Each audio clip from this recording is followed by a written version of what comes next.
कांति किशोर शर्मा जी, आगरा से। राधे राधे महाराज जी। महाराज जी, आपकी कृपा से पता लगा भक्ति और भक्ति मार्ग का। महाराज जी, आपको सुना और नाम जप की महिमा सुनी और जाना कि नाम जप ही सब कुछ है, और लड़खड़ाते हुए इस मार्ग पे चलना शुरू कर दिया महाराज जी। पर आपकी जब तबीयत बिगड़ती है तो ऐसा लगता है कि अब फिर सब कुछ खत्म हो जाएगा, हमारा भजन भाव यहाँ सब। अरे नाम तो अविनाशी है, शरीर हमारा विनाशी है, ये तो विनाश को प्राप्त होगा आज नहीं तो कल। अगर नाम आप जप रहे हो तो आपका मंगल हो जाएगा, और नाम जप कर रहे हो तो जहाँ हम पहुँचेंगे वहाँ तुम पहुँच जाओगे। तो सही माने में दोस्ती तो तब हुई जहाँ हम पहुँचे वहीं पहुँचो। तो अब आगे पीछे जाना ये तो अलग बात है, लेकिन जाना वहीं। आपको उत्साह बढ़ाना है कि जब तक है तब तक है, नहीं तो इन्होंने जो नाम दिया है उसी नाम की डोरी से हम वहीं पहुँच जाएंगे जहाँ पहुँचाएंगे। तो अपने को घबराना नहीं है। हम ना रहेंगे तो शरीर के ना रहने से क्या हमारी सत्ता ही खत्म हो जाएगी क्या? हम कोई विनाशी थोड़ी हैं, हमारा स्वरूप अविनाशी है। आप देखो, अभी हर समय हमारे पास नहीं रहते हो, लेकिन आप हमारी बात मानते हो, तो आपके दिमाग में हम रहते हैं कि नहीं रहते? विचार करके देखो। तो ऐसे यदि हमारी बात मानोगे तो शरीर ना रहने पर भी हम आपके साथ रहेंगे। आपको अनुभव होगा कि हमारे साथ है, हमारे विचार में है, हमारे हृदय में है। मैं अनुभव करता हूँ कि वो मेरे पास है, ऐसा अनुभव होगा। तो सबसे ज्यादा नजदीकी वही होता है संतों का जो उनकी आज्ञा का पालन करता है। और संत जब तक उद्धार नहीं कर देते तब तक उसके दिमाग से नहीं जाते। अगर सच्ची श्रद्धा से हम संत को स्वीकार कर लें तो एक संत का बाहरी स्वरूप है जो पांच भौतिक है, एक है चिदानंद। तो चिदानंद स्वरूप से हमारे हृदय में आकर बैठ जाते हैं और हमारा कल्याण कर देते हैं। तो उस बात पर विचार करो कि इनका एक स्वरूप है चिदानंद, वो हमें कभी नहीं छोड़ेगा, और एक स्वरूप है जो पांच भौतिक, ये छूट जाएगा आज नहीं तो कल। हाँ, प्रगट में तो देखो ये तो सबको होती है, जो भी प्रीति करते हैं उन सबको होती है। तो अब इस वेदना को विचार के द्वारा हमें सहना होगा, क्योंकि इसका नाम मृत्यु लोक है। यहाँ भगवान भी अवतार लेते हैं तो लीला संवरण करते हैं। हम लोग तो भगवान के अंश हैं, जब आए हैं तो जाएंगे। चाहे राजा रंक फकीर, चाहे राजा हो, चाहे भिखारी हो, चाहे संत हो, सबको जाना पड़ेगा। जो आए हैं सो जाएंगे, क्या राजा रंक फकीर। हाँ, क्या करके जा रहे हैं? एक सिंहासन चढ़ रहे और एक बांधे जात जंजीर। अगर कर्म बिगड़ गए तो यम पास में बांध करके नरक ले जाया जाएगा, और कर्म सही हो गए तो भगवान की प्राप्ति हो जाएगी। इसलिए हमको एक एक कदम संभाल के रखना है, पाप कर्म न बनने पावे, भगवान की आराधना बने। यही संत समागम का परम लाभ है। शरीर तो जाएगा और इसके जाने का वियोग होता। मिलत एक दुख दारुण देही और बिछुरत एक प्राण हरि लेही। ऐसे प्रेमी जन होते हैं जिनके वियोग संभावना मात्र से प्राण जलने लगते हैं कि कैसे रहूंगा, कैसे जीऊंगा। तो ये बात तो प्रेम में होती है, और इसी प्रेम का फल मिलेगा कि उनका चिदानंद स्वरूप हमारे साथ रहेगा और हमारा कल्याण कर देगा। जैसे उड़िया बाबा को अंतर्ध्यान हुए बहुत समय हो गया, लेकिन हमने कभी उनको अपने से दूर नहीं देखा। उनकी वाणी हमारे पास रही, तो बचपन से हमने उड़िया बाबा को अपना अध्यात्म मार्ग का पथ प्रदर्शक माना। जीवन के गाइड वही है। तो हमको कभी ऐसा महसूस नहीं हुआ कि बाबा नहीं है, क्योंकि बाबा की वाणी हमको हमारे समीप दिखाई दी। तो जब हम चलेंगे उस मार्ग में, तो जिसके बताए मार्ग पर चल रहे हैं वो हमारे दिमाग में बैठा रहेगा, वो हमसे दूर नहीं होगा। और सच्ची नजदीकी यही है। शरीर की नजदीकी तो ज्यादा दिन टिकेगी नहीं, ये तो किसी भी कारण से कभी भी नष्ट हो सकता है। इसलिए इसकी चिंता तो ज्यादा करे ना। पर होता है, ये हम समझा रहे हैं आपको, पर होता है। ये सब प्रेमियों को होता है। जो भी लाखों प्रेमी ऐसे होते हैं जिनके हृदय में ऐसा भाव होता है, पर वो सहना पड़ता है। भगवान के वियोग में कितना दुखित हुए लोग जब अंतर्ध्यान हो गए। जगह जगह भगवान के प्रेमी जनों के वियोग में, आचार्यों के वियोग में, तो ये सहना पड़ता है प्रेमियों को। ये सहना पड़ता है, ये तो सहना ही पड़ेगा। अभी रील वायरल हो गई थी आपके बारे में, तो हाँ ऐसा लगा था कि बस अब हाँ, कुछ ज्यादा करके वायरल कर दिया। नहीं, इतना सीरियस नहीं थे, कुछ ज्यादा कर। हॉस्पिटल तक भी ठीक था महाराज जी, अब तो ऐसे ऐसी वीडियो करने लगे कि रंगत बोल दिया था, तो ऐसा बोला। अच्छा महाराज जी, अच्छा, वो तो व्यूज के लिए कुछ भी करते थे, हम यहाँ तंग हो जाते हैं महाराज जी। अच्छा, हम तो आपको देख रहे हैं, पधार गए ऐसा भी बोल दिया।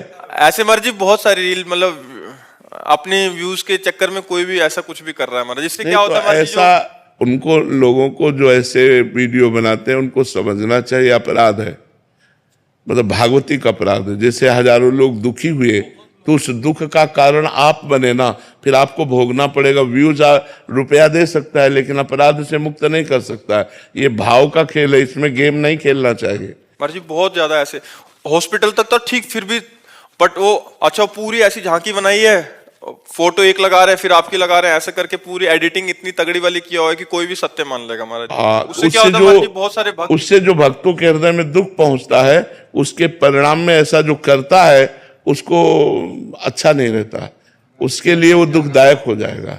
व्यूज, मैं कल जा रहा था, यहाँ को आ रहा था, पिताजी ने एकदम फोन किया कि तू वहां जा रहा है, वो तो रहे नहीं। अब मेरा दिमाग खराब हो गया, मैंने किसकी बात यकीन करूं। नहीं, आप कह देना पिताजी से मैं बात करके आ रहा हूं। लौट आए, कह देना लौट आए, अभी हम बात करके आ रहे हैं, ऐसा नहीं है। हाँ, इससे भक्तों को बहुत दुख होता है। महाराज जी 2020 में जो बहुत ज्यादा तबीयत खराब हुई थी, जब आपका मतलब ये कैथेटर चेंज होना था, तो उस समय की वीडियोस हॉस्पिटल जाते हुए की, उस समय जो आप हॉस्पिटल में थे, या जो आपने संदेश दिया था कि आप सभी भजन करते रहना, और ऐसा लग रहा है कि अभी अच्छा सब 2020 में तो शायद नहीं जानते हो, कुछ लोग आज जुड़े हों, उनको लगता है कि यही सत्य है और उसी पे यकीन करके महाराज जी बहुत ज्यादा भावुक हो जाते हैं और रोने लग जाते हैं। मतलब कितने जने रोने लग जाते हैं, कितने यहाँ भीड़ लगा लेते हैं, क्या हाँ एक बार दिखा दो, सच बोल रहे हो ना, सच बोल रहे हो। हाँ, पर नहीं, ऐसा नहीं करना चाहिए लोगों को, क्योंकि भाव के साथ नहीं खेलना चाहिए, किसी के भावों के साथ नहीं। ये श्रद्धा और भक्ति का मार्ग है, इसमें ज्यादा मतलब उद्दंडता नहीं करनी चाहिए, नहीं फिर भागवतिक दंड विधान लागू हो जाते हैं। ये जो लोग यूट्यूब में इस तरह का यूट्यूब, फेसबुक, इंस्टाग्राम, इस पे सब पे रील वायरल कर देते हैं। हाँ, तो उससे क्या होता है कि भावुक जनों के हृदय में जो दुख पहुंचता है, वो दुख एकत्रित होकर जब आपको परिणाम मिलेगा, क्योंकि आप गलत है, आपने गलत न्यूज दी, तो उसका जब परिणाम आपको आएगा तब आप संभाल नहीं पाओगे। इसलिए सबसे प्रार्थना है कि जानकारी, सही जानकारी ही समाज को दी जाए, गलत जानकारी न दी जाए, जिससे कोई भी जानकारी गलत नहीं देनी चाहिए, सही जानकारी देनी चाहिए, तभी तो उसका महत्व है। अब स्वास्थ्य ठीक है, किडनी अब कोई सही थोड़ी होना है, तो ये ऐसे चलता रहेगा, कोई सीरियस मैटर नहीं, प्रभु के लिए कोई दुर्गम बात नहीं है, ऐसे ही चलता रहेगा। कहो 10 साल ऐसे निकाल दे और कहो सामना हो, उनका खेल है। तो अपने को लाभ ले लेना है, शरीरों के चक्कर में नहीं पड़ना है, लाभ ले लेना है। अब वो संत वाणी का लाभ लेकर के व्यूज का लाभ ले रहे, तो अब कितने दिन, कितना सही न्यूज देनी चाहिए। नहीं, लोगों के भावों में जो दुख पहुंचता है वो ठीक नहीं है, वो परिणाम में दुख देगा। हाँ, अच्छा, ये भावुकता का विषय है, भावुक जनों के हृदय में एकदम चोट पहुंचती है, तो वो जब एकत्रित होगी तो तुम्हें परेशान कर देगी, फिर वो कहीं और जाकर तुम्हें दुख देगी। इसलिए लोगों को चाहिए सही खबर देनी चाहिए। जो एकदम शॉर्ट लगेगा हृदय में, एकदम जो धक्का लगेगा, फिर बात हुई कि झूठी है, पर वो जो धक्का लगा हृदय में, वो भोगना पड़ेगा जो झूठी खबर देगा। इसलिए ऐसा नहीं करना चाहिए।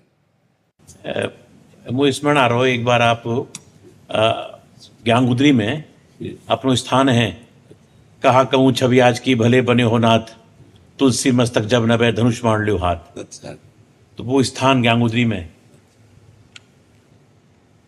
तो अपने यहाँ जो ज्ञानगुदरी में तुलसीदास जी पधारे थे उस समय, और उस समय हर जगह केवल देखा उन्होंने आकर कि राधा राधा रटत हैं, आक ढाक अरुकेर तुलसी या ब्रज भूमि में, कहा राम सो बैर।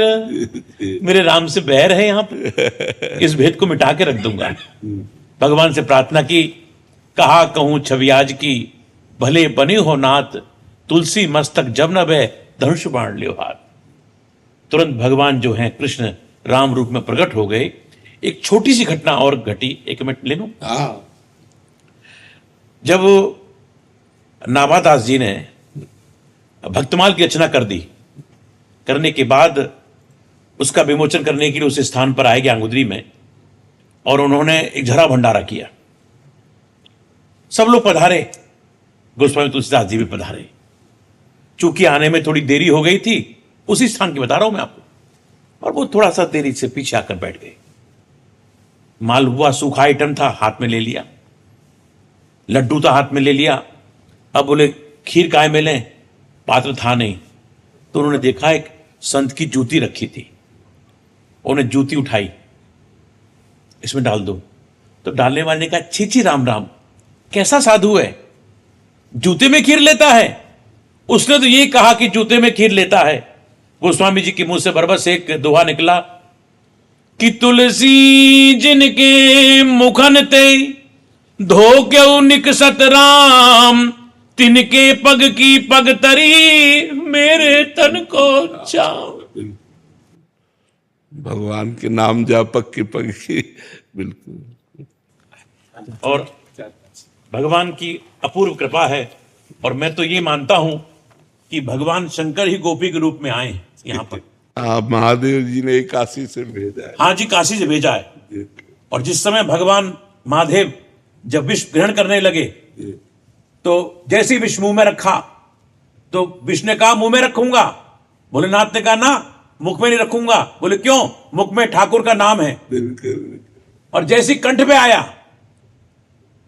और कंठ से नीचे जाने लगा, विष ने कहा नीचे जाऊंगा। बोले खबरदार, नीचे मत जाना, नीचे ठाकुर रहते। कहां रखोगे? बोले कंठ में रखूंगा। नीलकंठ पड़ गया।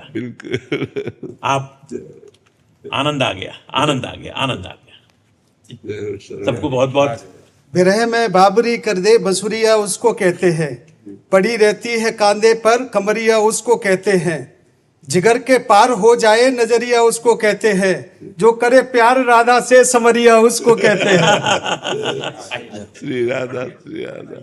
सेवा में रुचि हो जाए, नाम में रुचि हो जाए, आशीर्वाद दीजिए। संसार में भटकते रहे। जो निरंतर नाम जप है, वो जब अनर्थ की निवृत्ति कर देता है, तब रुचि नाम में भी और सेवा में भी हो जाती है।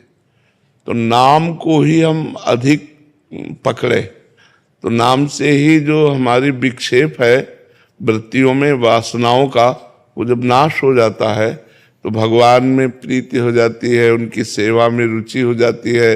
नाम छूटने का बड़ा दुख होने लगता है, तब हमारी जाके बात बनती है। तो हमें अधिक अधिक समय नाम जप में देना चाहिए, अधिक समय नाम जप में देना चाहिए।